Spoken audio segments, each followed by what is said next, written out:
de Júlio Verne, A Volta ao Mundo em 80 dias. Capítulo 25.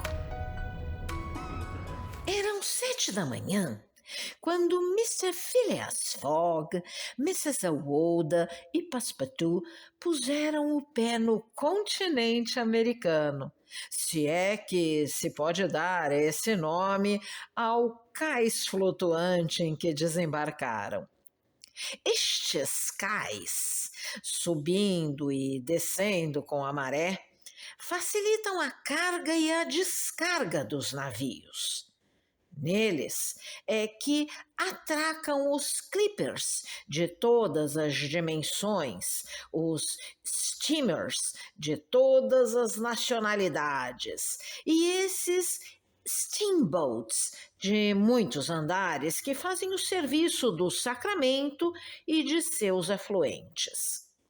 E aí também se amontoam os produtos de um comércio que se estende ao México, Peru, Chile, Brasil, Europa, Ásia, a todas as ilhas do Oceano Pacífico.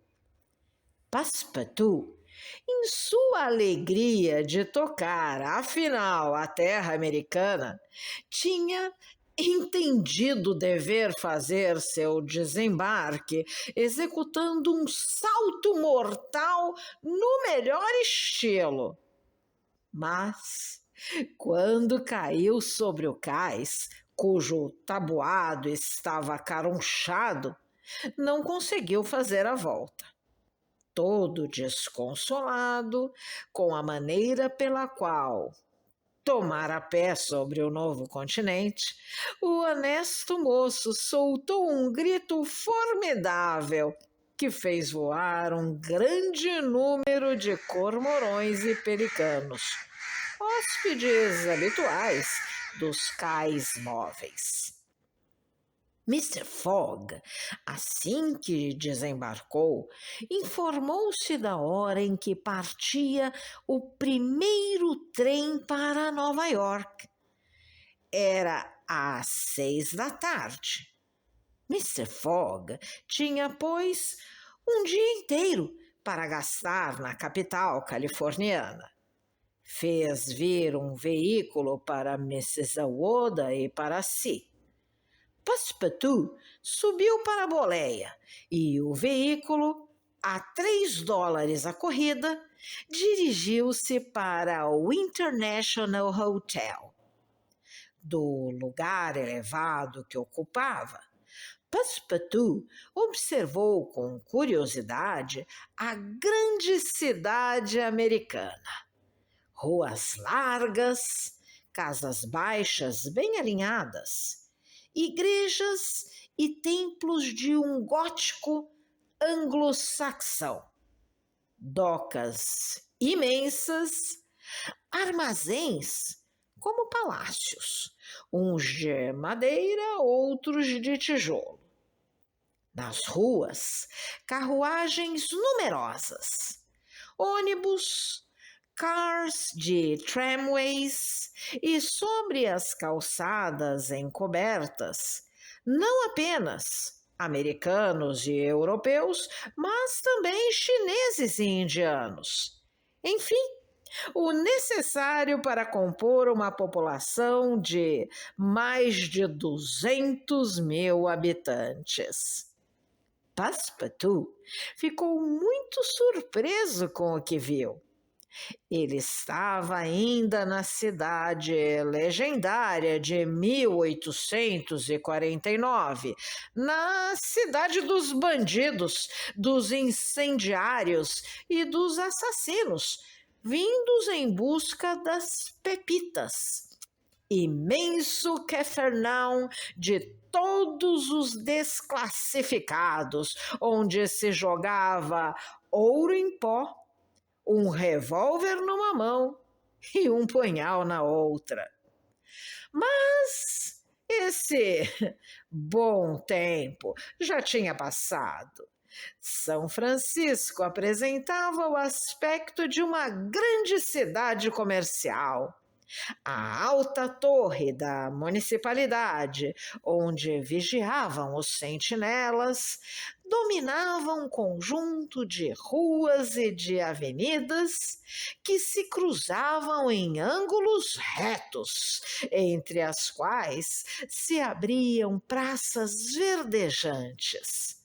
Depois, uma cidade chinesa, que parecia ter sido importada do Celeste Império em uma caixa de brinquedo. Nada de sombreros, nada de camisas vermelhas, nada de índios emplumados, mas chapéus de seda e roupas pretas, trajadas por um grande número de gentlemen dotados de uma atividade devoradora. Certas ruas, entre outras a Montgomery Street, a Regent Street de Londres, o Boulevard des Italiens de Paris, a Broadway de New York, eram ladeadas por lojas esplêndidas que ofereciam à sua clientela produtos do mundo inteiro. Quando Passepartout chegou ao International Hotel, não lhe parecia ter saído de Londres.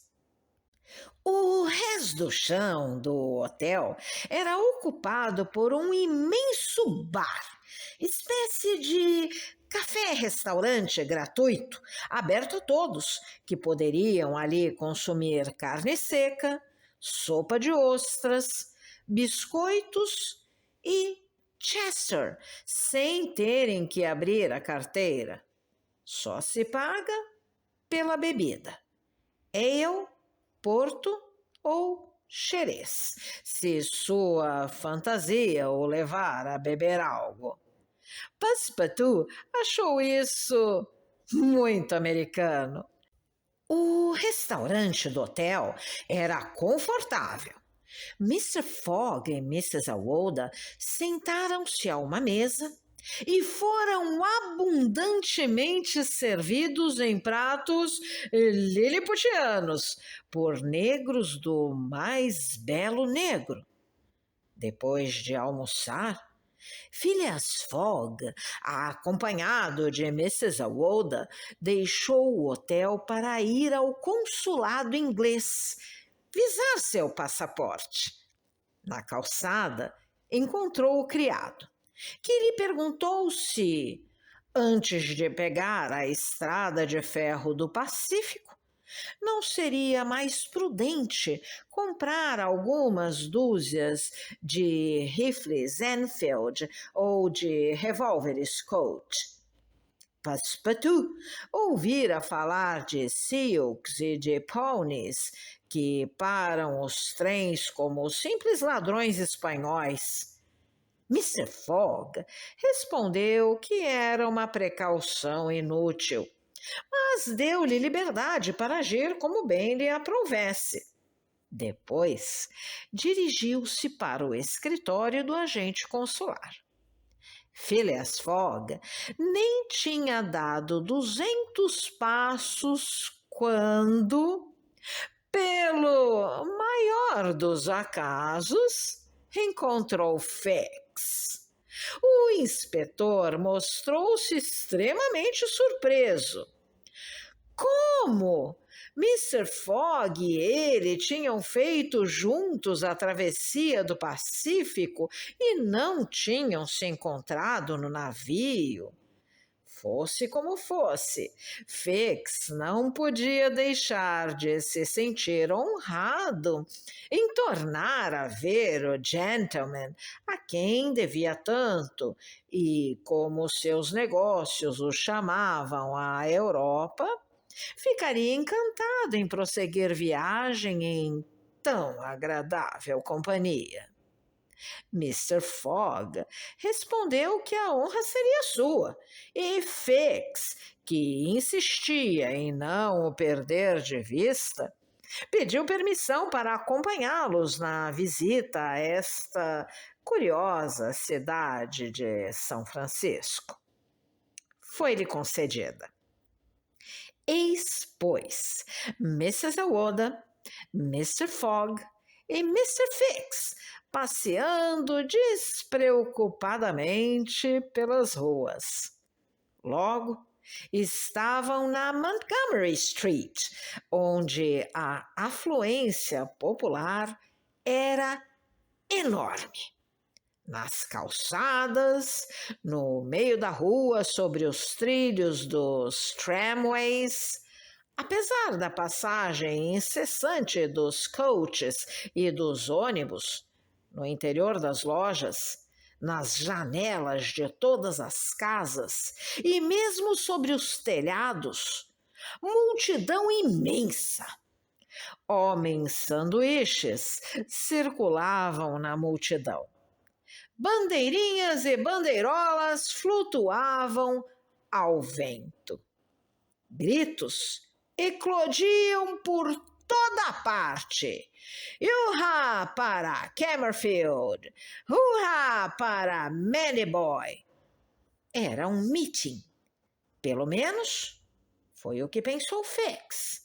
E o que disse a Mr. Fogg, acrescentando: faríamos talvez melhor, senhor, em não entrar nesta confusão. Daí só se tira alguns socos. Com efeito, respondeu Phileas Fogg. E os socos, por serem políticos, não deixam de ser socos.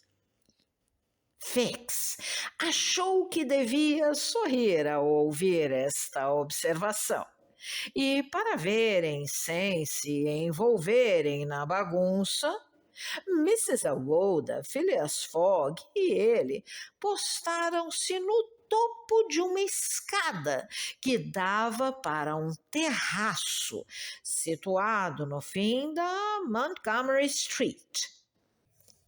Diante deles, do outro lado da rua, entre o wharf de um comerciante de carvão e a loja de um negociante de petróleo, localizava-se uma grande plataforma ao ar livre, para a qual a multidão parecia converger. E então, por que era este meeting? Qual seria a ocasião que o motivava? Phileas Fogg o ignorava totalmente. Tratar-se-ia da nomeação de um alto funcionário militar ou civil, de um governador de estado ou de um membro do Congresso? Poderia imaginar que fosse pela animação extraordinária que tomava conta da cidade. Neste momento, um movimento considerável se produziu na multidão. Todas as mãos estavam levantadas, algumas solidamente fechadas, pareciam erguer-se e abaixar-se rapidamente em meio a gritos. Maneira enérgica, sem dúvida, de formular um voto. Uma maré agitava a massa que refluía. As bandeiras oscilavam, desapareciam por um instante, reapareciam em farrapos. As ondulações da multidão propagavam-se até a escada, enquanto que todas as cabeças amontoadas se agitavam à superfície como um mar subitamente tocado por uma borrasca. O número de chapéus pretos diminuía a olhos vistos, e a maior parte deles parecia ter perdido sua altura normal. É evidentemente um meeting, disse Fix. E a questão que o provocou deve ser palpitante. Não seria nada de admirar que fosse ainda a questão do Alabama, se bem que já esteja resolvida. Talvez, respondeu simplesmente Mr. Fogg. Em todo caso, retomou Fix, 2 campeões se defrontam, o digno Camerfield e o digno Mandyboy. Mrs. Aouda, de braços dados com Phileas Fogg, contemplava com surpresa esta cena tumultuosa. E Fix ia perguntar aonde seus vizinhos a razão de tamanha efervescência popular, quando um movimento mais notável se pronunciou. Os hurras, as imprecações, redobraram. Os mastros de bandeira transformaram-se em armas ofensivas. Mais mãos, punhos, por todo lado. Do alto dos veículos parados e dos ônibus enfileirados em seu trajeto, trocavam-se petardos. Tudo servia de projétil. Garrafas e calçados descreviam no ar trajetórias extensas. E pareceu mesmo que alguns revólveres misturaram às vociferações da multidão suas detonações nacionais. A turba aproximou-se da escada e refluiu dos primeiros degraus. Um dos partidos estava sendo evidentemente repelido, sem que os simples espectadores pudessem reconhecer se a vantagem ficava com Mandyboy ou com Camerfield. Parece-me prudente nos retirarmos, disse Fix, que não desejava que o seu homem fosse maltratado ou se metesse em qualquer confusão. Se a questão envolve a Inglaterra e nos reconhecem, ficaremos envolvidos nesta bagunça. Um cidadão inglês, respondeu Phileas Fogg. Mas o gentleman não pôde terminar a frase. Por detrás dele, do terraço que precedia a escada, partiram uivos espantosos. Bradavam: "Hurrah! Hip! Hip! Mandyboy!" Era uma leva de eleitores que chegava de reforço, atacando pelo flanco os partidários de Camerfield. Mr. Fogg, Mrs. Aouda e Fix encontraram-se entre 2 fogos. Era muito tarde para escapar. Esta torrente de homens armados com bengalas, chumbadas e com porretes era irresistível. Phileas Fogg e Fix, na defesa da jovem, foram horrivelmente sacudidos. Mr. Fogg, não menos fleumático do que de costume, quis defender-se com as armas naturais que a natureza pôs na extremidade dos braços de todo inglês. Mas, inutilmente, um homenzarrão de barba avermelhada, rosto afogueado, ombros largos, que parecia ser o chefe do bando, levantou seu formidável punho sobre Mr. Fogg e teria gravemente maltratado o gentleman se Fix, por dedicação, não tivesse recebido o golpe em seu lugar. Um enorme galo se desenvolveu instantaneamente sob o chapéu de seda do detetive, transformado em simples boné. "Yankee!" disse Mr. Fogg, lançando ao seu adversário um olhar de profundo desprezo. Inglês, respondeu o outro. Nós nos reencontraremos. Quando quiser. O seu nome? Phileas Fogg. O seu? Coronel Stamp W. Proctor. Depois, a maré passou. Fix foi derrubado e se levantou com a roupa despedaçada, mas sem ferimentos sérios. Seu paletó de viagem tinha sido separado em duas partes desiguais e as suas calças pareciam-se com estes calções que certos indianos, que estão de moda, só vestem depois de lhes terem tirado os fundilhos. Mas, em suma, Mrs. Aouda tinha sido poupada e só Fix tinha ganho seu murro. Obrigado, disse Mr. Fogg ao inspetor logo que saíram da multidão. Não há de quê, respondeu Fix. Mas vamos. Aonde? A uma loja de roupas. Com efeito, esta visita era oportuna. As vestes de Phileas Fogg e de Fix estavam em frangalhos, como se estes dois gentlemen tivessem brigado por causa dos dignos Camerfield e Mandyboy.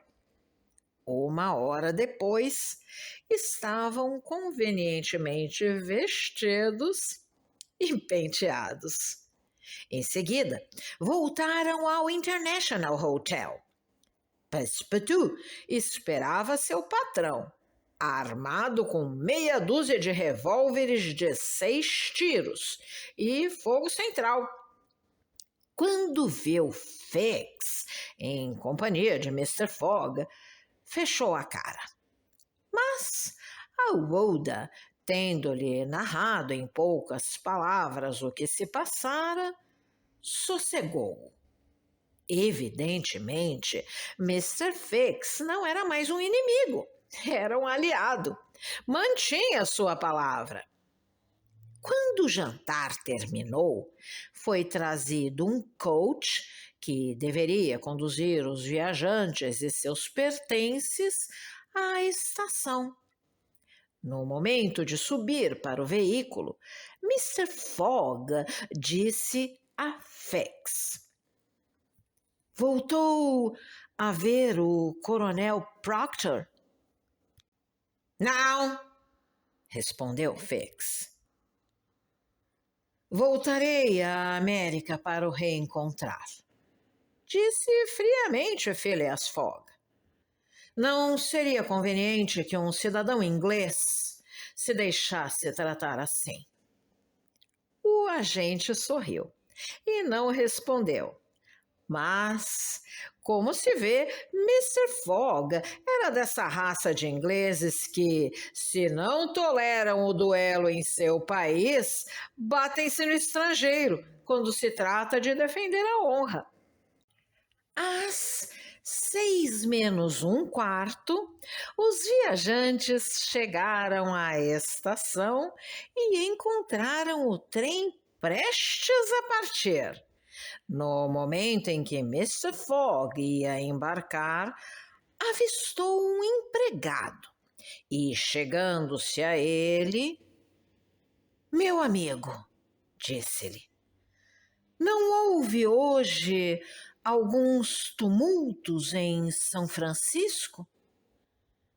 Era um meeting, senhor, respondeu o empregado. Contudo, parece-me que notei uma certa animação nas ruas. Tratava-se simplesmente de um meeting organizado para uma eleição. Eleição?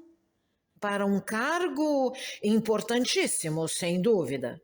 Perguntou Mr. Fogg. Não, senhor, de um juiz de paz.